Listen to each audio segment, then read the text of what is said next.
Good morning students. आज class का mood थोड़ा सीरियस है, थोड़ा प्रैक्टिकल और थोड़ा कंपनी बचानी है जैसा लगता है। आप सब सोच रहे हो, सर जब बिजनेस डाउन हो जाता है तो कंपनी क्या करती है? एग्जैक्टली इसी का जवाब है आज का टॉपिक। टर्न अराउंड का बैकबोन, मैनेजमेंट का lifeline, business restructuring. I am Santosh sir from ice college of hotel management और आज ही और सर आपको बिजनेस रीस्ट्रक्चरिंग का मीनिंग और नीड सिंपल, लॉजिकल और एग्जाम फ्रेंडली वे में समझाएंगे। Meaning of business restructuring. Students, business restructuring का मतलब होता है कंपनी के बिजनेस को मॉडिफाई करना, रीशेप करना और रीऑर्गेनाइज करना ताकि परफॉर्मेंस इंप्रूव हो सके। सिंपल शब्दों में, जब कंपनी बोले पुराना स्ट्रक्चर काम नहीं कर रहा, अब नया बनाना पड़ेगा। इजी एग्जांपल सोचिए, एबीसी लिमिटेड नाम की कंपनी है। कंपनी पर डेट ज्यादा हो गया, प्रॉफिट्स कम हो गए और एफिशिएंसी डाउन हो रही है। ऐसे सिचुएशन में कंपनी बोलेगी कॉस्ट कम करनी है, रोल्स चेंज करने हैं और बिजनेस को दोबारा स्ट्रांग बनाना है। यही कहलाता है business restructuring. Purpose of restructuring.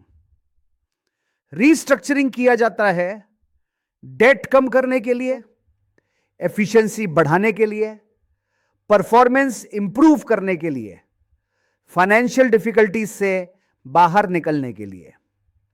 Classroom line. Restructuring का मतलब है कंपनी का gym membership. Need for business restructuring. Students, अब समझते हैं क्यों रीस्ट्रक्चरिंग जरूरी होती है।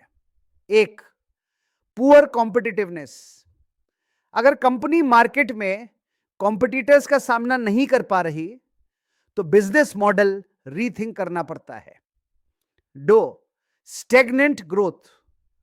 जब ग्रोथ रुक जाए, ना ऊपर जा रही हो ना नीचे, तो यह डेंजर सिग्नल होता है।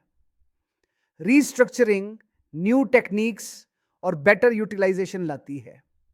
तीन, रेवेन्यू ड्रॉप। रेवेन्यू गिरना मतलब प्रॉफिटेबिलिटी डेंजर में। रीस्ट्रक्चरिंग प्रॉब्लम्स आइडेंटिफाई करती है और बिजनेस को ब्रेक इवन से प्रॉफिट तक ले जाती है। Four, poor efficiency. High cost, poor operations या वीक स्ट्रक्चर सबको फिक्स करने का टूल है रीस्ट्रक्चरिंग। पांच, शिफ्टिंग कस्टमर बेस। अगर कस्टमर्स कॉम्पिटिटर्स के पास जा रहे हैं तो कंपनी को प्रोडक्ट्स और सर्विसेज दोबारा डिजाइन करनी पड़ती है। Sales decline. सेल्स गिरना इंसॉल्वेंसी का रिस्क होता है। इस स्टेज पर जल्दी एक्शन लेना बहुत जरूरी होता है। Exam tip.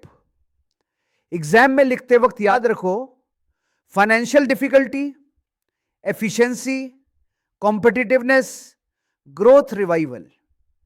Students, business restructuring company का एंड नहीं होता, बल्कि नया बिगिनिंग होता है।